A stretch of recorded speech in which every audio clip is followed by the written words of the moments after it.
Shakespeare and Bollywood. These are two things that I originally did not expect to fit together, but as I found in my research, there have actually been quite a number of Bollywood adaptations of Shakespeare's plays, particularly his tragedies. So today we're going to be looking specifically at one of these adaptations, which is called Haider, an adaptation of Hamlet that was directed by Vishal Bhardwaj. So a little bit of background on Haider. This play changes the setting of the original Hamlet story into a setting that is more relevant to an Indian audience and current issues that are going on in the culture. This movie came out in 2014, and it is set in 1995 in Kashmir, India. Now, Kashmir is a territory that has been disputed between a predominantly Hindu India and a predominantly Muslim Pakistan. And although Kashmir is under Indian control, it is predominantly Muslim. So that creates a tension between the people there. There's a lot of military control that exists in this city. One of the key themes that we see throughout this adaptation is the concept of religion. Now, this is something that comes up in the original Hamlet, although it is a little more of a subtle connection compared to what Haider does. In the original Hamlet, we have the scene of Claudius praying, and Hamlet decides not to kill him because he's praying. We also see an aspect of the ghost. There have been some comparisons with he's potentially in a purgatory type of situation connecting to the Catholic tradition. Now, when we look at Haider, with this tension between Hinduism and Islam, we see a strong presence of Islamic culture in this movie. So in that iconic scene where Hamlet is deciding whether or not he's going to shoot Claudius and decides not to while Claudius is in prayer. In Haider's version, Khurram, who is the equivalent of Claudius, is praying to Allah. There are also a number of references to the Quran throughout this adaptation and the importance that that has for these Muslim characters throughout the story. Now, where did this movie come from? So this is not only an adaptation of Hamlet, but it also connects to a memoir titled Curfewed Night, which was written by Basharat Peer, who was one of the other main people who worked on this movie. So reading from some of these sources that I collected, Haider presents an adaptation of not one but two source texts, one global, that being Shakespeare, and one local, that being Curfewed Night. One an Elizabethan revenge tragedy, and the other a contemporary war memoir. So when we look specifically at the connection to Hamlet, looking at this next quote, partaking in different regimes which can be seen to fulfill different ends or aesthetic politics. In Haider, Bhardwaj strategically employs the crutch of Hamlet in a film produced and marketed for a global market. So he speaks on these contemporary issues in India, but he uses the story of Hamlet as a means to do so. And this so-called crutch actually worked to the benefit of the film. There was a lot of controversy over its release because of some of the commentary that it gave on Indian society. And so tying it back to Hamlet created an avenue to better discuss this issue. On the other side, when we look at Curfewed Night, the film is partially based on Curfewed Night, Peer's memoir of growing up in Kashmir in the 1980s and 1990s, which is where this adaptation is set. And Walsh also adds that it is rare for a film based on a Shakespeare play to balance the Shakespearean with other identifiable source material. So as opposed to it solely being based off of Hamlet, there is also this other notable work that it pulls from as well.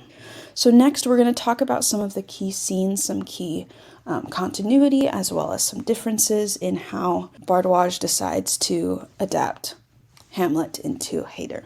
So we can't talk about Hamlet without talking about the iconic to be or not to be speech. Now, there are a couple points throughout this adaptation where the to be or not to be speech is referenced, as opposed to it being centrally located in one spot. Actually, there are 3 instances of this. So the first fairly subtle instance is Haider, his father goes missing. He was arrested for helping a militant and caring for him. And so the father, Hilal, was arrested and then went missing, and Haider could not find him. They're trying to figure out if Hilal is alive or dead. So as Haider is looking for his father, he gets involved with this group of people who also have family members and close relations that have disappeared, and they're trying to figure out what happened to these people. So this slogan of to be or not to be, to exist or not to exist, this idea is brought up as they are protesting for all of their missing family members. So as Walsh says, the slogan Haider joins the others in chanting marks a radical break from Shakespeare's most iconic axiom, to be or not to be. Precisely by virtue of being spoken as a chorus, addressing the question of a whole people's recognition before hostile soldiers and next to a United Nations outpost, rather than by a lonely man to and about himself. So we see this iconic line through their protesting, yet it is done in a different way, because this is a communal call, a communal moment, as opposed to the moment of an individual. But as we see in some other instances of this speech and this phrasing being used in Haider, we will see that it doesn't always have that element. And in some ways, Hamlet speaks to a larger audience than Haider does. So in this instance, we see it's this chorus of people. It is a uniting factor as they have these missing family members. Another situation where we see this, Haider is starting to exhibit some of these tendencies toward insanity. It's not entirely clear whether he's faking it or not, just as it's not entirely clear in Hamlet, although I would lean more toward the side that he is faking it. And there is a moment in this adaptation where he is speaking to a group of people.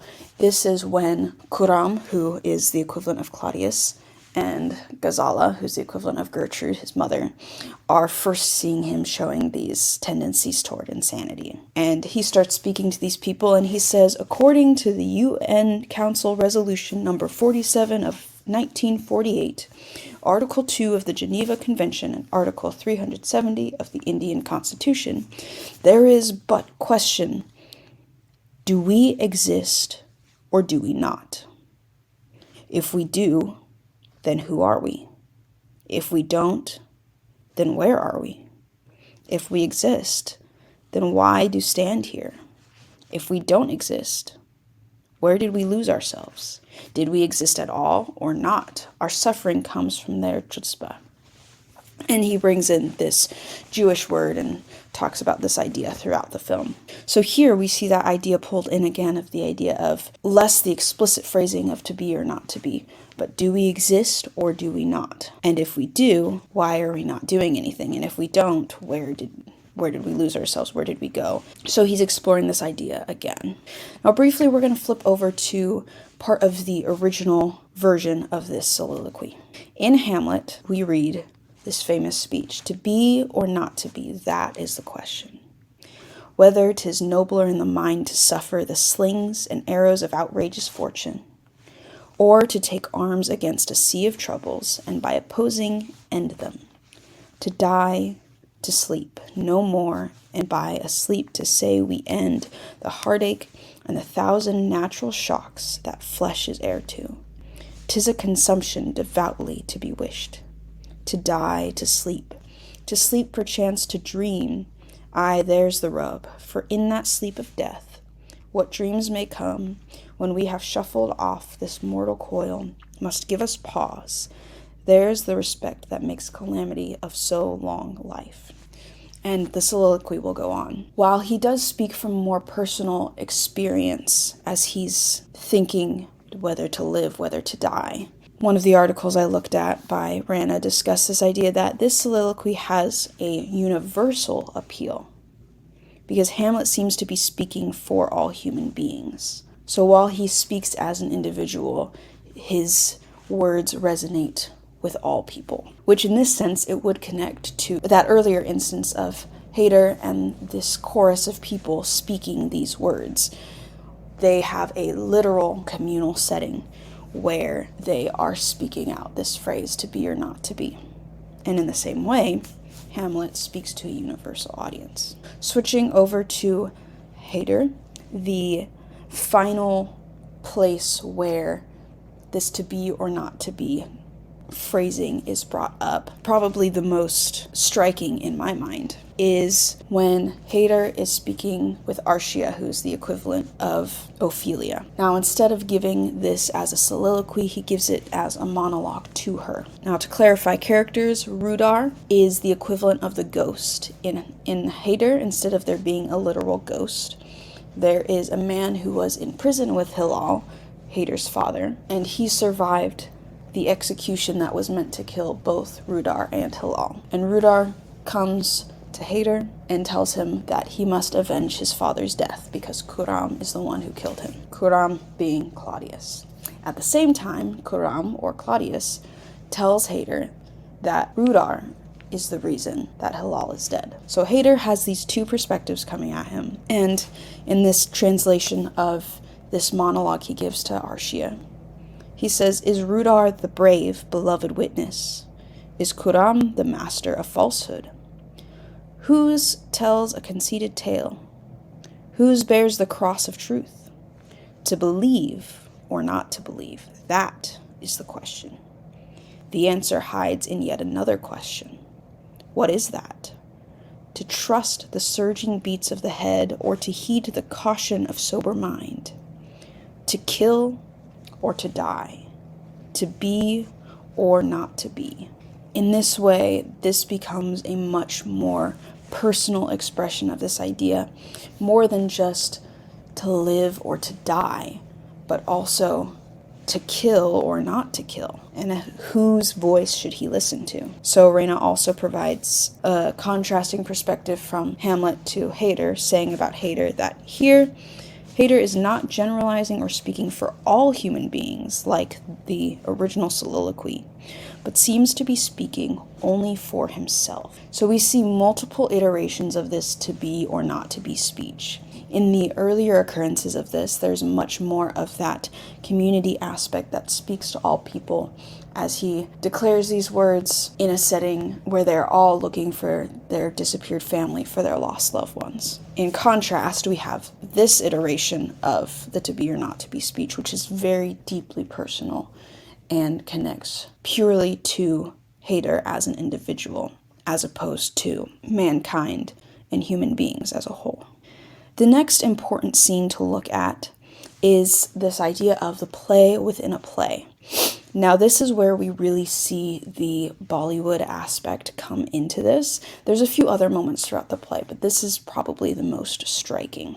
Instead of a play like we see in Hamlet, we see a song that Haider himself performs. Now, some of the events in the timeline are a little bit different in Haider. So in this version, his uncle and his mother have just gotten married, and Indian weddings, we've got these big celebrations and song and dance, and so he is performing this story after they have been married, and it's part of the wedding celebrations.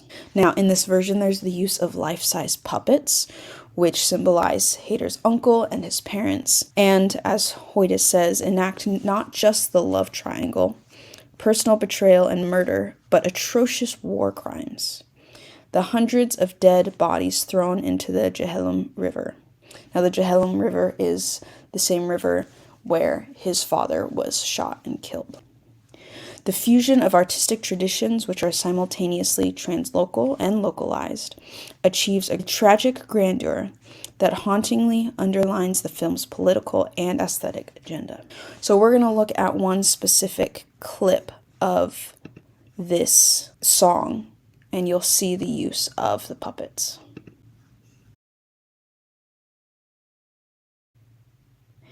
So in this short scene, we see the use of puppets. So we have this falcon figure who is larger than life, who comes and picks up the smaller puppet and throws him into the river. Now, I've provided on this next slide a translation of this short part of the song that we listened to. It says, "The falcon captured the hurt male and got him tied with chains. Then he threw the heart," i.e. the male of the story, "in the water from Shirinpur of Baramulla. The Jhelum River's water was red, red. It all got red. The effect of Kashmir's water, chains and fates got dissolved. He is alive. He would be alive. And the culprit will be embarrassed." So the story that is being told through this song is more figurative than in the original Hamlet. In this version, throughout other parts of the song, Haider is singing to these two nightingales, is the terminology that he uses. He's telling these nightingales, don't land on the flowers, stay away, because the flowers have been poisoned by the falcon. And then in this climax of the song, the falcon has captured the male who was poisoned by the flower, threw him into the Jhelum River, representing his father's death at the Jhelum River. And these last lines, he's alive, he would be alive, and the culprit will be embarrassed. This is him trying to call out Kuram with that pointed look of, I know you did it. And this is his way of saying that there's no hiding. In the same way that in Hamlet, before he presents this play, he essentially says that there is no way for the guilty to hide. Now, when we look at how this was enacted in the original Hamlet, this was not done through direct dialogue. The way the play was presented is given through stage instructions. So we read, "Anon comes in another man, takes off his crown, kisses it, pours poison in the sleeper's ears, and leaves him. The queen returns, finds the king dead, makes passionate action. The poisoner, with some 3 or 4, come in again, seem to condole with her. The dead body is carried away. The poisoner woos the queen with gifts. She seems harsh a while, but in the end accepts his love." So in this, Shakespeare describes what's happening, but leaves it up to the interpretation of the performers to decide exactly what that looks like. But in this situation, there's likely little to no dialogue, and we more are seeing it through the actions. Whereas in Haider, he is directly singing about what happened. Now, when we compare the way that Haider approaches this scene in Hamlet, Walsh discusses this idea and says that it draws on the original's powerful example of art as a vehicle for emotional release and a means to produce truth, as we see with the use of the puppets and the costumes and all of this very artistic imagery. As well as the scenes function in Hamlet as an exciting caper in which the prince discomfits his enemies at court. At the same time, it adapts the Shakespearean original to the conventions of Indian cinema's famous item number musical sequences. So we see the way that it's taking the original and adapting it to fit the appropriate setting for its audience. This creates a fresh, exhilarating riff on an iconic Shakespeare scene, one which deepens the Hamlet figure's creative transmutation of his trauma and extends his recognition of his own agency as here, this is key, here he himself is the center of the performance. Now, if you think back on the original play, Hamlet instructs the actors on what to do, and he writes the scene for them, but he lets them act out what happens. He is simply an observer, waiting to see the reaction of his uncle. In Haider, however, Haider is the one who is telling this story himself. He is at the center of the action, and it is as he is performing that he looks at Kuram with accusatory eyes.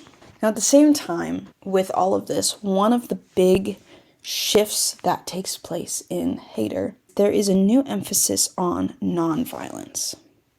Now, at first, this seems counterintuitive because this is a very violent film, and we see Haider's leaning into this violence as well. But in fact, there seems to be this message of nonviolence throughout the film as you see the consequences of this constant war and treatment of others. So Burnett talks about this, saying that the film's loyalties are in fact with a movement away from hostilities and toward the embrace of a Gandhi-inspired pacifism.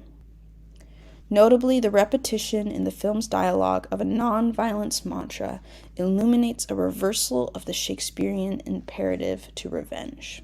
So while Haider pursues this idea of revenge throughout the movie, it's seen that maybe revenge isn't the best option. This is something that we see particularly at the end of the movie, which I'll talk a little bit more about in a second. But he has these conflicting voices, one of his mother and one of Rudar, who is representing his father. In Rudar's voice, telling him that he needs to enact revenge on his uncle to bring justice for his father. And at the same time, his mother is telling him revenge will not solve anything. Walsh adds on to this by saying that while the film is largely one-sided in its condemnation of Indian rule in Kashmir, it is also complex enough to use the legacy of Gandhi as an admonition also to those oppressed subalterns, as it warns them against turning to violence in response to their situation. So throughout this movie, there does seem to be a looking down upon the Indian military and influence in Kashmir, but at the same time, it is not a direct condemnation because we see this push towards nonviolence. But this is part of what caused some controversy with this film, is one side says he's pushing a political agenda too much in his perception of Indian rule, and others say he was not political enough in the way that Bhardwaj represented this film. Now let's take a look at the ending. This is a bit of an alternate ending. So before I talk about some of these quotes that I have incorporated in here, I want to talk a little bit about what actually happens at the end of this movie. In this version, Haider is inside a building and Khurram has brought soldiers and they are firing on Haider and the building. Ghazala, again that's Gertrude, she enters the building and tries to persuade Haider to stand down and to surrender and to not choose revenge. She tells him, you need to essentially surrender or else. She has threatened in the past in different ways, using manipulation tactics to get what she wants out of Haider. When she sees that he will not back down, she walks out of the building and to Khurram and his soldiers. She takes off her outer jacket and reveals that she is wearing a grenade vest. Now Ghazala makes a decision to end her own life, and in the process, she hopes to end this cycle of revenge. She pulls the string and ends her life. Khurram is severely injured, so much so that his legs are literally blasted off. Haider has the decision in this moment to end Khurram's life if he so chooses, but Haider instead decides not to, and the final shot is of Haider walking away. Now you could view this as an act of mercy in sparing Khurram's life, or not, because he's choosing to let Khurram live in pain as opposed to ending his suffering. Now let's talk a little bit about what some of these commentators have to say on the ending of this play, because we see Haider has survived. This does not happen in the original Hamlet. In the original Hamlet, almost everyone except for Horatio from the main cast is dead. But in this version, Haider walks away. So first, Hoyte says that by placing greater emphasis on communality and having the ending turn from revenge to forgiveness, or at least aborted revenge, Haider interrogates the transcultural appeal of Hamlet and draws attention to histories and realities of ongoing violent local conflicts. It reveals a revisionist agenda that captures both hidden political realities and a haunting refiguration of Shakespeare. So in this way, we see ways that Bhardwaj is adapting Shakespeare to promote a new message to this story. Now, Walsh describes the scene that I summarized and says the back door out of Haider is exceedingly grisly. In the film's concluding moments, Haider limps through a smoldering, bloody field strewn with bodies and body parts. including of his own mother, into an uncertain future where he is perhaps cursed to a life of unhealable trauma. The ending can be read as equivocal or even as an ironic statement about the merits of survival, rather than as a hopeful fantasy about escape from a tragic conclusion. Which is contrasts with what Walsh says later in this same article, when they say that by allowing his protagonist to escape death at the end of his film, Bhardwaj offers a dose of hope that a different future, one that departs from cycles of oppression, corruption, and carnage, is possible. So in some ways, this ending provides more hope. There's a way out. There's an alternative out of this cycle. And at the same time, what does it look like to be the lone survivor? And what are the impacts that that'll have on him as he continues forward with his life? Overall, Haider provides an interesting adaptation that takes the core of the story and adapts it into something that is relevant for contemporary Indian audiences. This film provides commentary on the active situations in Kashmir, particularly during the time of this film's release in 2014, and promotes a story of nonviolence while critiquing the situations that so many people have lived through in India during this time. While there may be debate by Indian audiences over the way the story of Kashmir and the commentary that Bhardwaj includes is portrayed, and while there may be debate from Western audiences on the way that Bhardwaj chooses to adapt Hamlet and change so many aspects of the story, overall, this is a very well-built adaptation that ties in source material with its own unique aspects that creates for a very interesting and engaging story.